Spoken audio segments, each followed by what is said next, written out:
Okay, guys, in the new episode of Random Letter podcast, we have Aleksandra Josić from Here and Everywhere, a great band that I recently found out. Like a year ago, but they changed the name. They are like an older band. She has a history of singing on talent shows and an extraordinary singer. Thank you for coming to the show. Well, Urosh, thank you for having me. It's been a long time since we had a chat about this interview, so I'm so glad that we made this to this moment. So thanks for having me. Yeah. So tell me, because you just taught me that you are Italian, Slovenian, and Serbian. Kind of. Yeah. Tell me your history behind your move from Serbia to Italy, and how did you start singing and all that stuff? Well, it's always beyond every nation. I don't ever connect myself to anything. I'm a human and alien, and I don't know everything. In every nation I can find myself. But I was born in Serbia, and I was there until my 15th year. Then I moved to Italy because my parents were there. My brother was born in Italy, in Trieste. Then I came back to Serbia and went on the talent show, Serbia's Got Talent. And then again, I moved to Italy.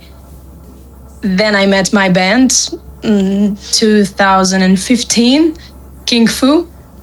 And I kind of moved between Italy and Slovenia. So I am an Serbian Italian citizen, but I'm here in Slovenia with my band, and we changed the name and etc. Yeah. Yeah, but when you changed the name with the band to Here and Everywhere, did you change the style also?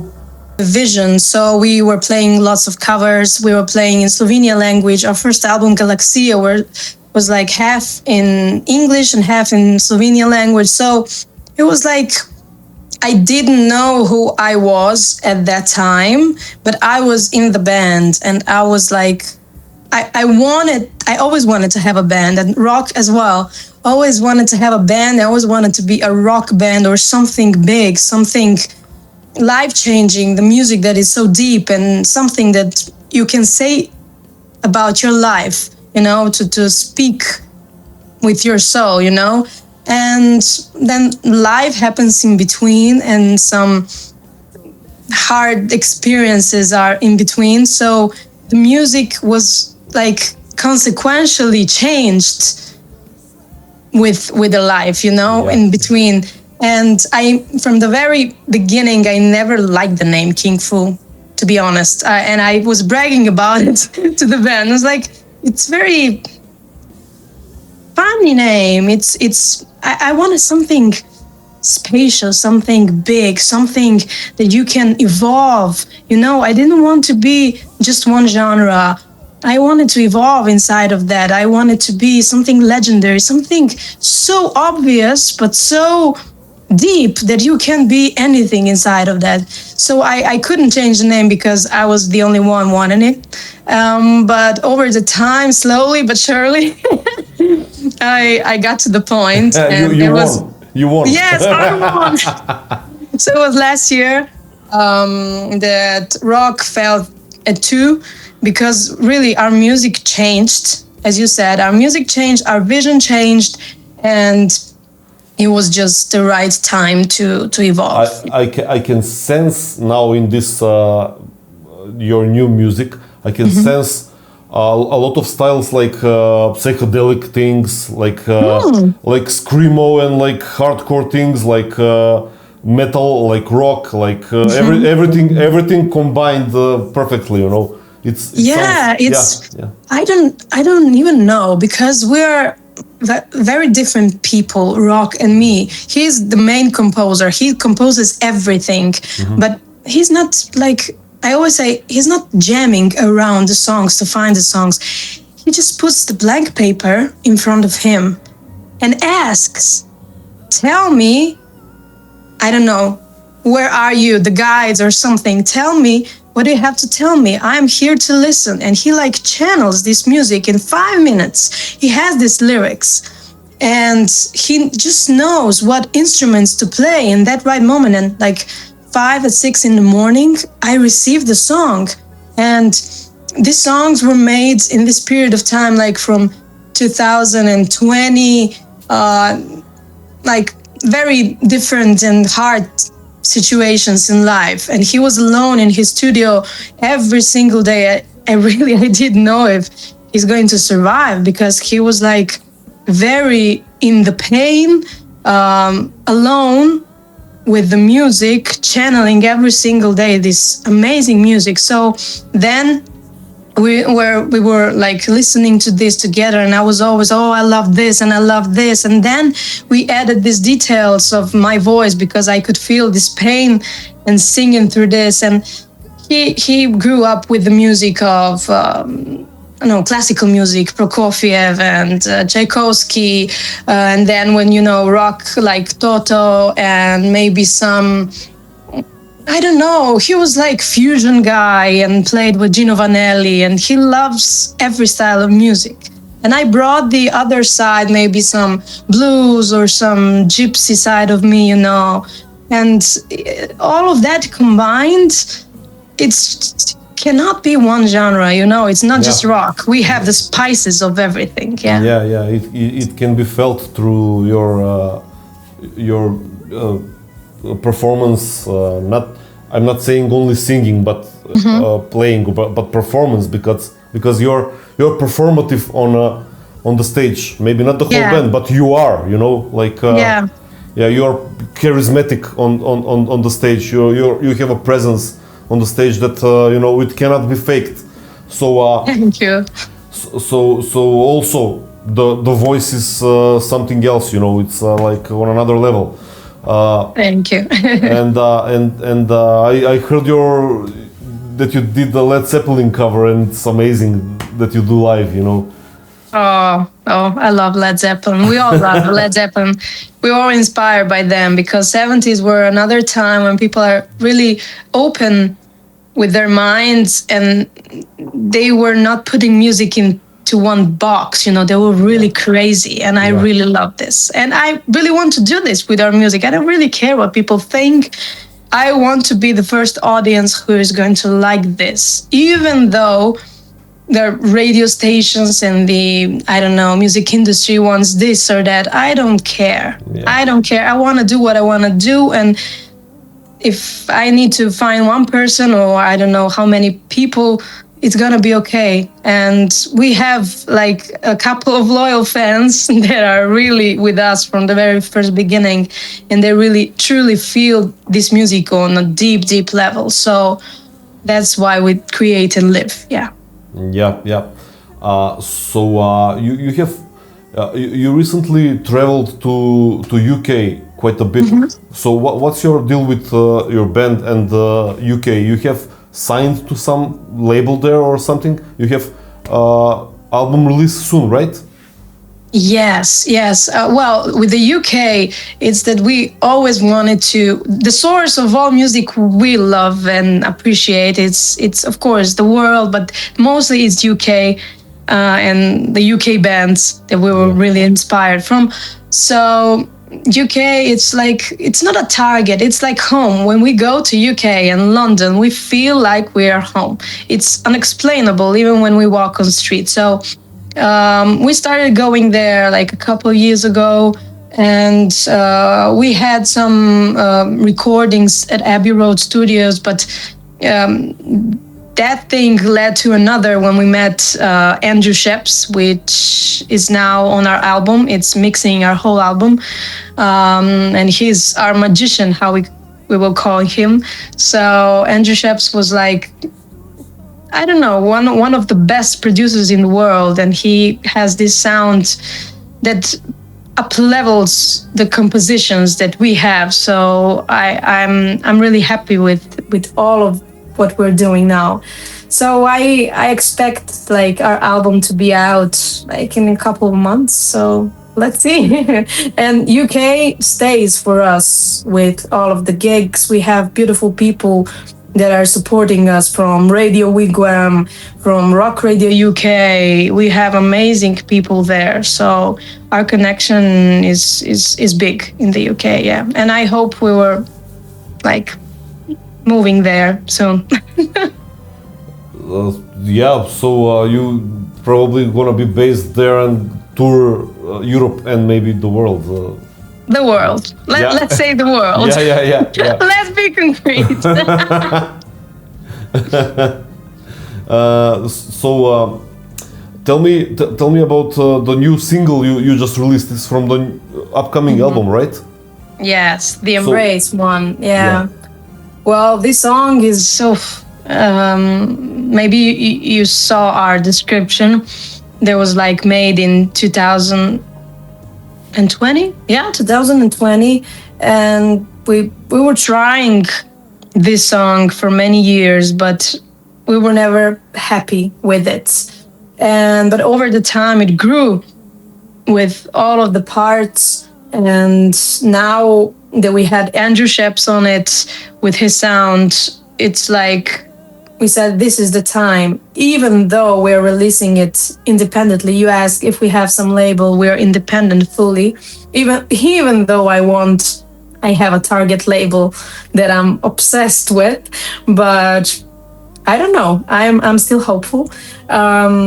This song is about never giving up, even though you're in a big pain, left by, I don't know, you can be left by everyone, by family, by friends, and just have something deeper that pushes you to move on in life and not give up on yourself and, I don't know, die. It's very deep for me, for Rok, who wrote it, but we found people who really found themselves in this song with their stories, because it's not specific what is it about, but it's the pain. So this song is also very important for us on the live shows, because I can really scream this out when I sing this song, especially the bridge part. So yeah, this is the Embrace, the last single we released like 1 week ago. How many singles do you have released from the new record? Oh my God, like maybe 6 singles? Yeah. I think it's 6 or 5.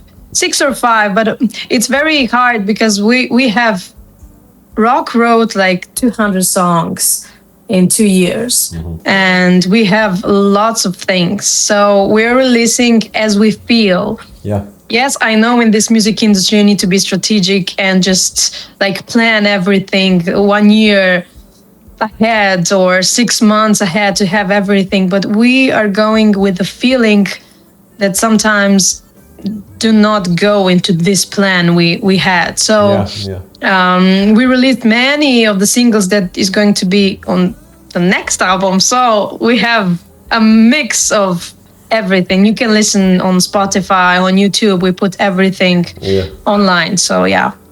Yeah, how many records do you have until now released? I mean, with the previous band, the previous name, and now with the new one.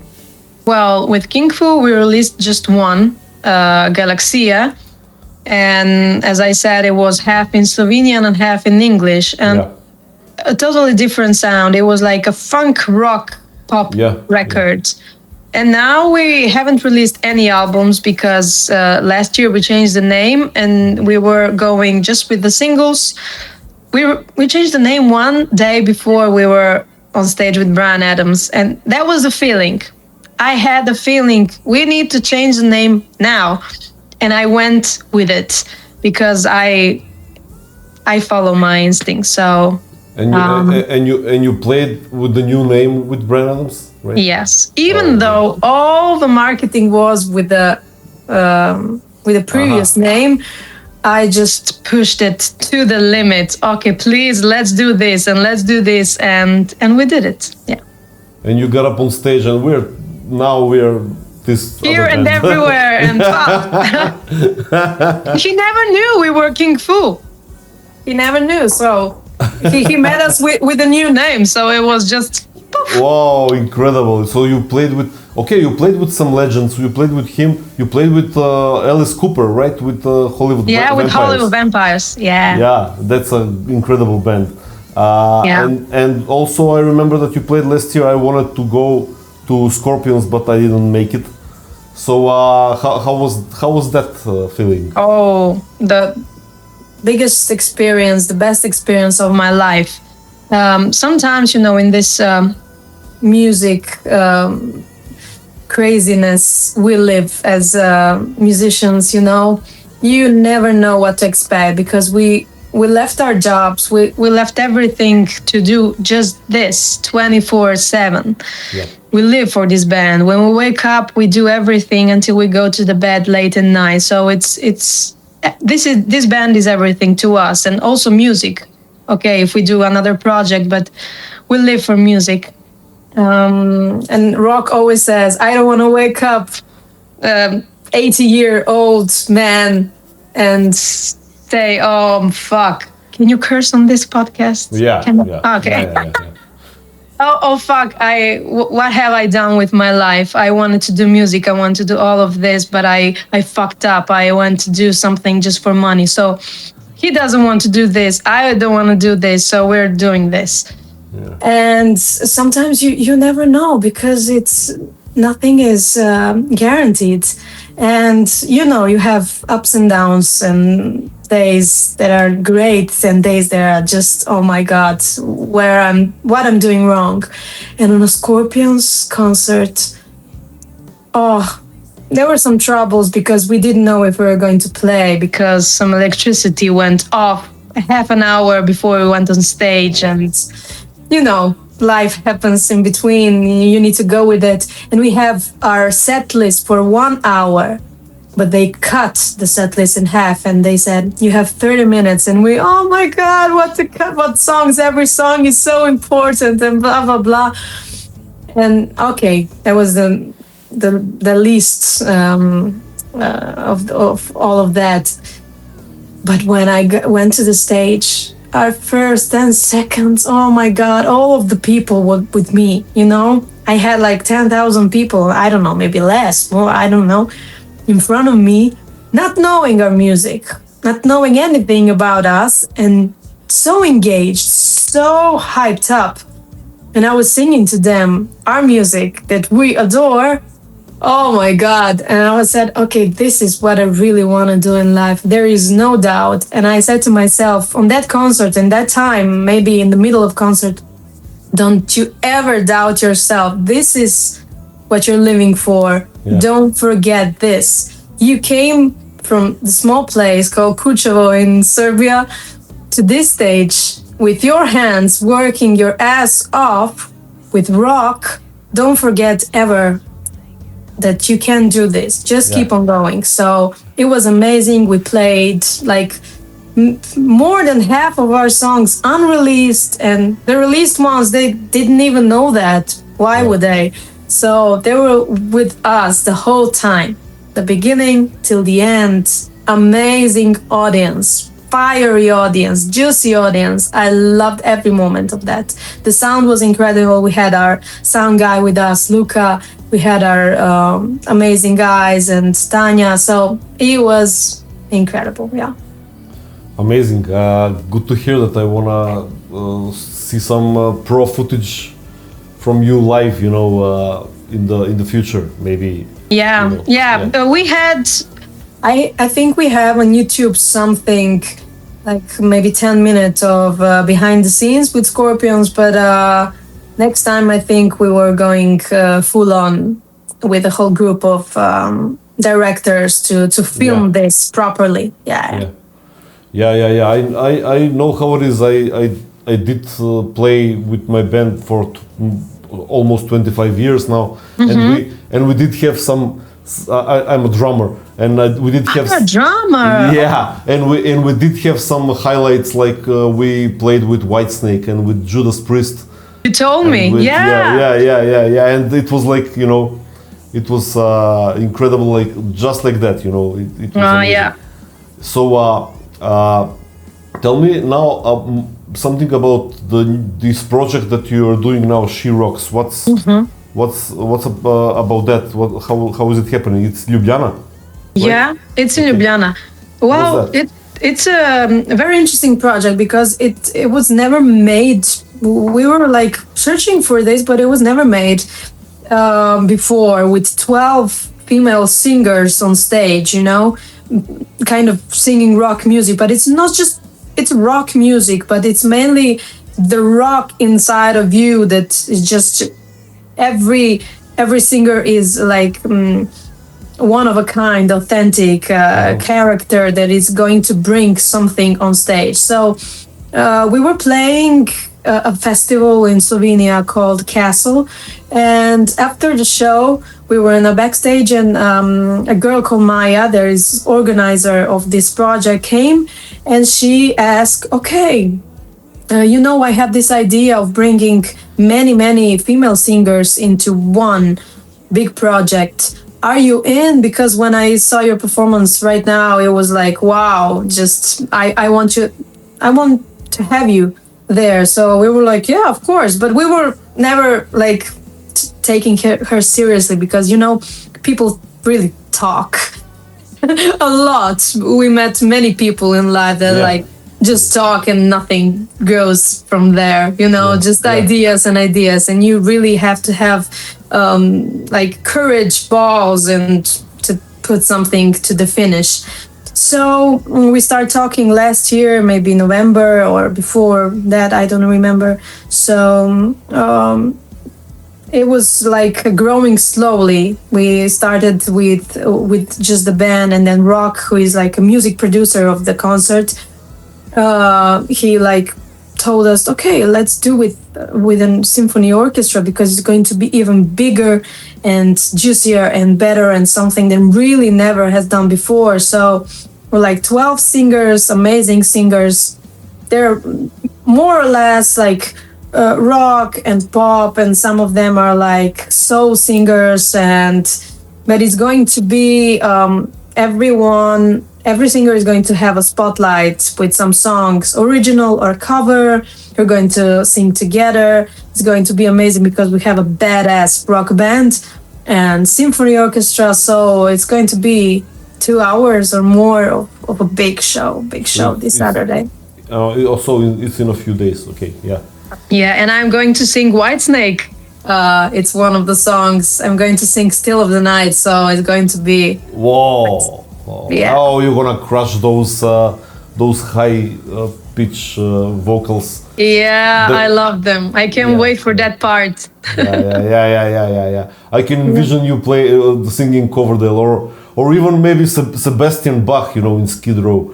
Yeah, I never sung that, but maybe. Yeah. You know. Oh, they have audition. You know, you can play. Oh no! I'm not leaving my band. Never ever in my life. I love my band. I love my name now. Oh no. Yeah. I know, it's a great band name. By the way, I recently, not only recently, but some time ago, I noticed Dino Jelušić shared your videos, and he's a friend.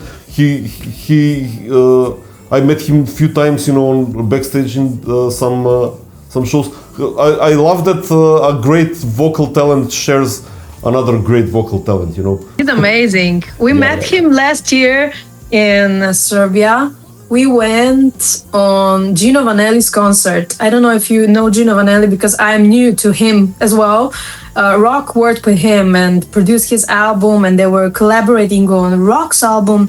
He's an amazing fusion artist and singer from, I think from Canada, but he lives in America right now, in USA. So Dino is a big fan as well. So we met him there, but I think I think we talked before on the internet or something. So yeah, he's amazing. He's one of the best male vocalists. Rock vocalist of this time. He's a badass vocalist. Yeah, I thought of Dino because he was in Whitesnake, you know, in the last lineup. So we were talking about Whitesnake, and that's how Well, he can sing anything. He's just like. yeah. Amazing. And now that we talked about Philharmonic also, I know that you sent me a video where you play Macedonian song Jovano Jovanke. Oh yeah. And some other stuff with Philharmonic Orchestra. A few times that you sang that song. That's amazing. How did you end up singing those songs in Philharmonic, especially Jovano Jovanke? It's well, Jovano Jovanke started like from the very first beginning of our KiNG FOO band. Wow. We always wanted to do something special, even with covers. You know, we were playing mashups and strange things. Jovano Jovanke was like one of the best songs we really felt, and we were playing like a bit like psychedelic rock just with the band. And then over the years, I think we had some private shows with the symphony orchestra in Maribor, and I remember the set list was set in stone, but Rok said, "Oh my God, but Jovano Jovanke, I truly love how you sing this, and I need to do this arrangement." And I remember we had rehearsal, I think at 9 in the morning in Maribor, and he went one day ago writing the whole night the arrangement for a whole orchestra for Jovano Jovanke, and crying how good it was. And he said to me, "I did this, and I really wanted to do this, and I cannot wait that we perform this song, because I truly feel it." And his arrangement is just like, it's really emotional. This song is emotional and his arrangement is emotional, so it's double emotional, you know? Amazing, yeah. And that's how it started. Then we played a lot with the band again. And then last year when we were in the competition of San Marino for Eurovision, we had this, they asked us to prepare for Eurovision before the finals, you know, because there was not the time in between. If we won the finals in San Marino, there is not the time in between to prepare all of the material that Eurovision asked you to prepare, you know. And so before that, 1 month before, we had to have all of the things required. So one of them was like, you need to show something different from your band. And what to show? We are always with the symphony orchestra, because Rok is conductor. He studied film music in Los Angeles, and he's like composer for the orchestra as well and everything. So we said, okay, let's get the orchestra for this and record as many songs as possible. And we got the academy where he was the professor of film music, and we got this orchestra for, I think, 3 hours or 4 hours or something, maybe 3 hours, because they had a class or something. And this professor that was with them said, okay, I can give you this couple of hours that I had with them, so you can do whatever you want. And we brought 4 songs, and we brought our friends with phones, and one friend which was like our making photography for us, but we said, okay, let's just film this, even though you don't know, just film this. So we had 1 take for each song, because they had to rehearse before that. So it was rehearsal, let's film it, rehearsal, film it, rehearsal, film it. It was like a striking, maybe it was even 2 hours, I don't remember, but it was like very short time for 4 songs. And we did Jovano Jovanke. I was like, oh my God. And I didn't know how it went, because I didn't hear the stuff and anything. It was like, just do it and fake, you can see everything. So, and every time I watch this, it's it's just live there. It's not pre-recorded, right? No, Yeah. It's 1 take. Amazing. It's 1 take. And our friend who was the sound guy, we called him a couple of days before, you know, we need all the microphones, and can you come here and let's just do all of this. And Yeah. you know, and it was just like 1 take with young people who were playing in school. Yeah. Amazing. That video is like will become a cult video, you know. Well, this video, it brings me goosebumps every time, and even more because we had the plan to release the song and the video for one date, and a day before happened the tragic thing in Macedonia, in that club where people died, and it was the same day, and oh my God, it was very even more emotional because of that, because it was everything in the club and the music, and people died, and why? So it was, I don't know. Life is strange. Yeah. So you released it later, right? Yeah. No, the same day. The day same after. day. The same day, and I wrote the special message for all of the families and everything, because it was like really emotional, because it was on YouTube already. I couldn't change anything. The PR was everywhere, and so it happened. Yeah. But that video is that, you know, the song that you are doing is incredible. The singing style, the orchestra, everything. Yeah, the arrangements. Okay. What's your future plans besides the album? Well, I have like many notebooks that I use every day with all of our visions that we have. Well, the main goal with all of this, what we're doing is we're doing the music we love, no compromises, from the heart, every day creating. We want to play in every corner of this earth as if it's possible to bring the music everywhere we can. Of course, I want to connect as much with the UK, and we already have people who are really feeling our music on a deeper level. I want to release like minimum 10 or 15 albums in my life with this band, really minimum. I really want to release music and create music. Rok is, for me, one of the best composers I have ever met, from the pop, rock, contemporary aspect to the classical, orchestral aspect. So I'm fully like, I'm not a composer. I truly am not. I can write some lyrics or something, and I can work with him on some details, but he's really, he lives for this. When every day, this is his life. He's meant to do this, and he has this in his hands. I really struggle writing. I'm a performer, and I can sing his music because I feel like it's mine, like I live this. And we had like really like life experiences that were similar, so I can feel what he's feeling and vice versa. And the plan is to put this music everywhere, to find our people who are going to feel this, to do these concerts, to meet people, to...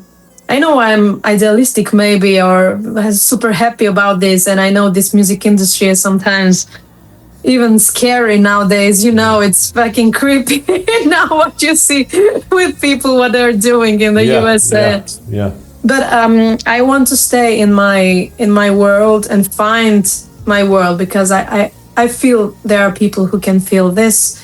And I love music. I love discovering music and connect with people. You know, even when we open for Scorpions, I want to tour with some artists. I want to tour alone and with some artists and be on festivals. And I have many plans that I write every day. And you know what I do? I prepare for the tour even though we don't have any tour. You know, I work out for the tour. I warm up my voice like for the tour. I jump around the house for 2 hours straight, 3 hours like for the concert. I prepare set lists.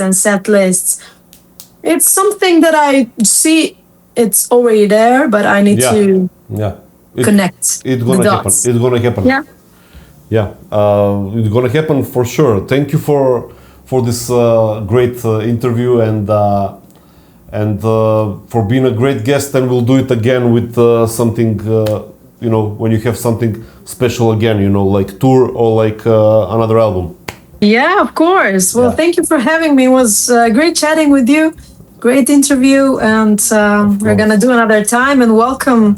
Anytime you have time, you can come to our concerts. Yeah, I will visit when you're you. around. Yeah, I will catch some concerts of yours. Yeah, thank you, Aleksandra. Thank you, Urosh. Bye. Bye.